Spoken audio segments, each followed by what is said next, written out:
इस कार्यक्रम के प्रायोजक मध्य प्रदेश राज्य शिक्षा केंद्र भोपाल। पापा कहानी सुनाओ ना। सुनो कहानी कहो कहानी, सुनो कहानी कहो कहानी। खेल खेल में सीखो ज्ञान, सुनो कहानी देकर ध्यान। सुनो कहानी बूझो और सबको समझाओ, बच्चों संग बच्चे बन जाओ। कहती थी जो दादी नानी, नई नई जानी अनजानी। सुनो कहानी कहो कहानी, सुनो कहानी कहो कहानी, सुनो कहानी कहो कहानी। फिर क्या हुआ पापा? नन्हे दोस्तों, कहानी सुनना बहुत अच्छा लगता है ना। नाना नानी दादा दादी की कहानी में तो सपनों का पूरा संसार होता है ना। बस यही सोचकर हम एक नया कार्यक्रम शुरू कर रहे हैं, सुनो कहानी, जिसमें होगी प्यारी प्यारी मजेदार कहानियाँ। तो बच्चों सुनते हैं राज्य शिक्षा केंद्र मध्य प्रदेश का प्रायोजित कार्यक्रम सुनो कहानी।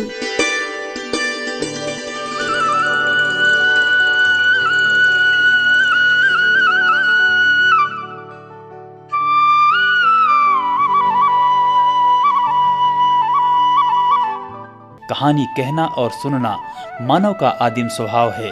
हर समाज में कहानियाँ उसका एक अहम हिस्सा रही हैं।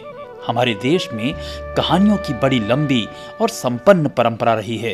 प्राचीन काल में सदियों तक प्रचलित वीरों तथा राजाओं के शौर्य, प्रेम, न्याय, ज्ञान, वैराग्य, साहस आदि की कथाएं भी कहानी के रूप हैं। पंचतंत्र, हितोपदेश, बेताल पच्चीसी, हातिम ताई, जातक कथाएं, सिंहासन बत्तीसी, भोज प्रबंध जैसी साहित्यिक और कलात्मक कहानियों से मनोरंजन के साथ नीति के उपदेश भी प्राप्त होते हैं। सदियों से चली आ रही कहानी विधा में बातों को कहने की अपार ताकत है। ये बच्चों में कल्पनाशीलता के कई दरवाजे खोलती है और मनोरंजन प्रदान कर सकती है। और ये भी कि कहानी पढ़कर अलग मजा देती है और सुनकर कुछ और। दरअसल कहानी सिर्फ एक काल्पनिक विधा नहीं है। ज्यादातर कहानियाँ हकीकत से पैदा होती हैं। कहानी में कल्पनाशीलता और वास्तविकता का मेल होता है। इसलिए कहानियाँ सदियों से और सदियों तक रहेंगी। लोग कहानियाँ सुनेंगे, लिखेंगे और सुनाएंगे। वो इसलिए क्योंकि कहानी आपके भीतर उत्साह और जीवन रस का संचार करती है।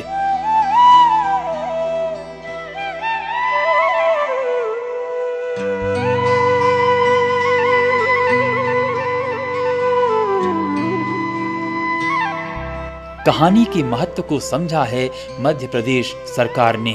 राज्य शिक्षा केंद्र के उप संचालक डॉक्टर अशोक पारीख। चूँकि हम जानते हैं कि बच्चों को कहानियाँ बहुत अच्छी लगती हैं। घर में अक्सर बच्चे दादा दादी नाना नानी से कहानियाँ सुनते हैं, बड़े चाव से सुनते हैं और जिज्ञासावश प्रश्न भी करते हैं। जो भाषा शिक्षण के सूत्र हैं उसमें भी ये बात आती है कि बच्चा सबसे पहले सुनना सीखता है, सुनने के बाद फिर वो बोलने का प्रयास करता है, बोलने के बाद वो पढ़ने का प्रयास करता है और फिर लिखना सीखता है। देखने में ये आया कि आजकल ना तो माँ बाप को या दादा दादी को, क्योंकि संयुक्त परिवार नहीं है, न्यूक्लियर फैमिली हो गई है, ऐसे में बच्चों को कहानी सुनने को नहीं मिल रही है। रिसर्चेज ये बताती हैं कि जब कहानी बच्चों को सुनाते हैं तो उनमें एक जिज्ञासा, कौतूहल जागृत होता है और बार बार नए नए प्रश्न, नए नए विचार उनके मन में आते हैं और उससे वो कहानी से भाषा का शिक्षण, भाषा सीखता है। और इसलिए अटेंटिव लिसनिंग उसकी पहली सीढ़ी होती है। और कहानी वो माध्यम है जिसमें बच्चा सारी चीजों से हट करके केवल फोकस करता है कहानी के पात्रों। माननीय मुख्यमंत्री जी ने सबसे पहले तो कुछ विद्यालय के बच्चों के साथ में कहानी सुनाई, उनको बुलाया, सीएम हाउस में ही बुलाया था और उनको वहाँ बुला करके अपने ही बीच में बच्चों के बीच बैठ करके और कहानी सुनाई। शुरू में तो बच्चे बड़ा थोड़ा सा हिचक रहे थे, बाद में वो बिल्कुल इतने घुल मिल गए कि वो मामा के घर आए हैं इस तरीके से बात कर रहे थे। और उन्होंने जो कहानी सुनाई उसमें द्रोणाचार्य की वो कहानी सुनाई है जिसमें ये बताया गया है कि जो विद्यार्थी होता है उसका मूल लक्ष्य क्या होना चाहिए।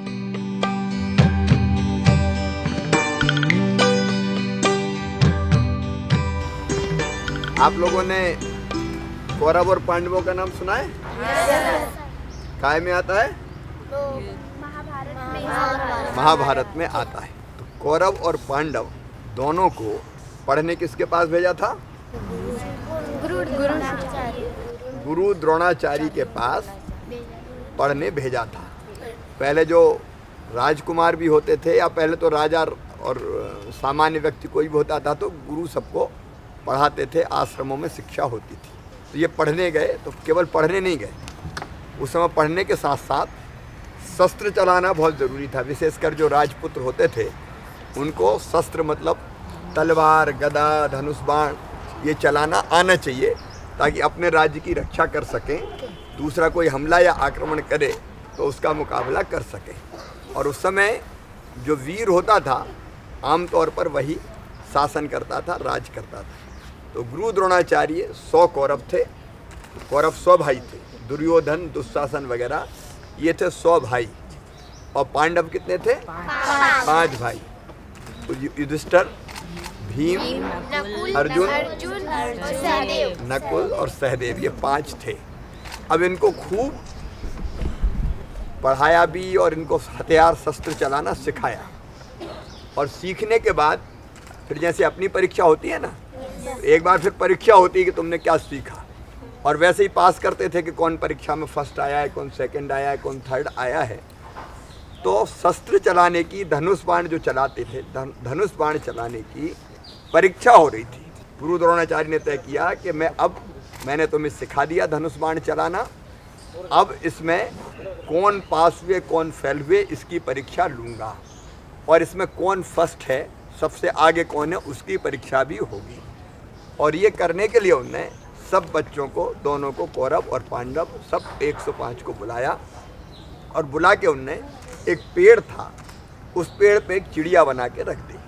असली चिड़िया नहीं थी, नकली चिड़िया बना के रख दी। और फिर उनने ये कहा कि भाई परीक्षा में जो तुमको करना है, इस चिड़िया की आँख में तुमको तीर मारना है तुम्हारे धनुष से। जो चिड़िया की आँख भेदेगा वो सर्वश्रेष्ठ धनुर्धारी माना जाएगा, धनुष बाण चलाने वाला माना जाएगा। तो सब ने कहा ठीक है गुरुदेव हम तैयार हैं। तो उन्होंने कहा नहीं, धनुष चलाने के पहले, बाण चलाने के पहले मैं तुमसे कुछ सवाल पूछूंगा, उसका जवाब तुम्हें देना पड़ेगा।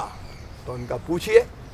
तो उन्हें एक एक करके बुलाया कि बताओ, पेड़ की तरफ इशारा किया जिस पर चिड़िया रखी थी, तुम्हें क्या दिखाई दे रहा है। तो अलग अलग आते गए, युधिष्ठिर आए, दुर्योधन आए, भीम आए, दुशासन आए।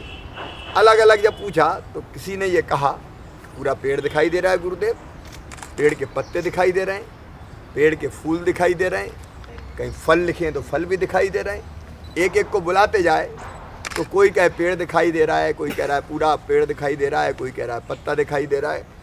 एक एक आते जाएं, गुरुदेव पूछते जाएं और विदा करते जाएं।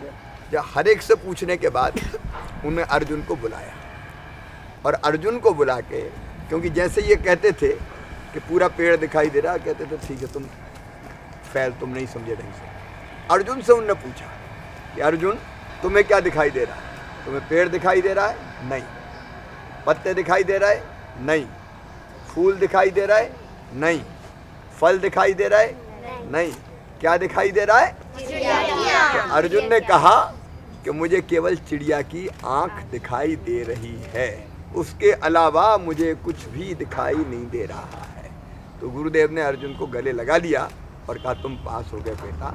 और फिर उनने जो कहा कि देखो, जो लक्ष्य की तरफ, जो लक्ष्य अपन ने तय किया है उसकी तरफ इतना एकाग्र हो जाए कि और किसी चीज़ को वो देखे ही ना, वो समझे ही ना, केवल एक चीज़ जो तय कर दी उसको देखे, उसके अलावा और कहीं ना सोचे।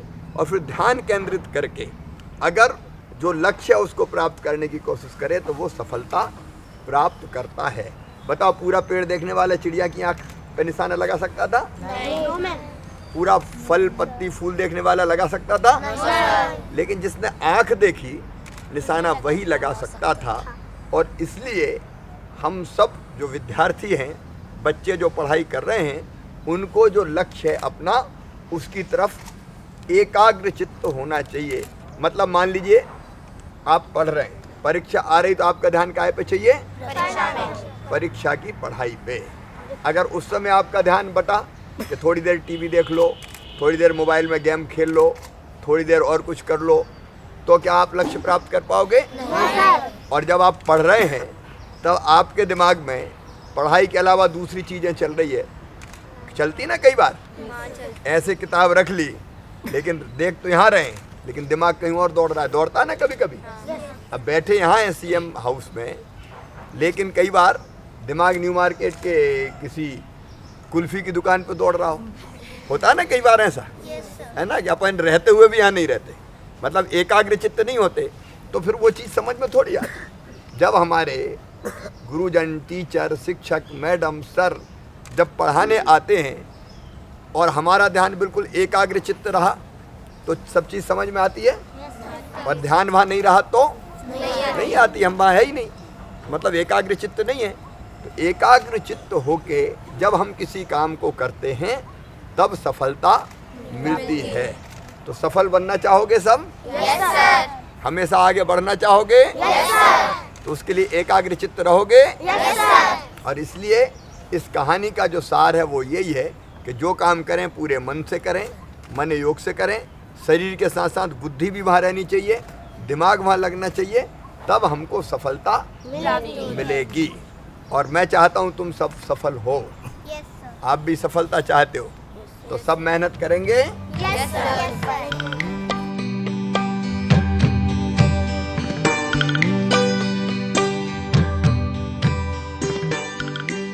तो बच्चों, मध्य प्रदेश के मुख्यमंत्री शिवराज सिंह चौहान ने स्वयं आपको ये कहानी सुनाई। ये कहानी है हमारी,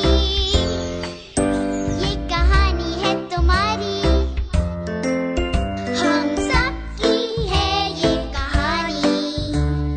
देखो, सुनो, सोचो, समझो और सीख लो, और सीख लो, और सीख लो, और सीख लो। क्यों बच्चों, मामा जी की कहानी सुन के मजा आया ना?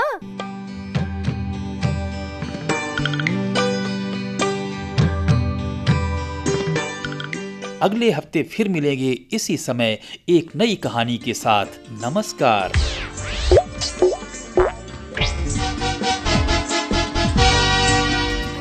पापा कहानी सुनाओ ना। भाई सुनो कहानी कहो कहानी, सुनो कहानी कहो कहानी। खेल खेल में सीखो ज्ञान, सुनो कहानी देकर ध्यान, सुनो कहानी। बूझो और सबको समझाओ, बच्चों संग बच्चे बन जाओ। कहती थी जो दादी नानी, नई नई जानी अनजानी। सुनो कहानी, कहानी कहो कहानी। सुनो कहानी कहो कहानी। सुनो कहानी कहो कहानी।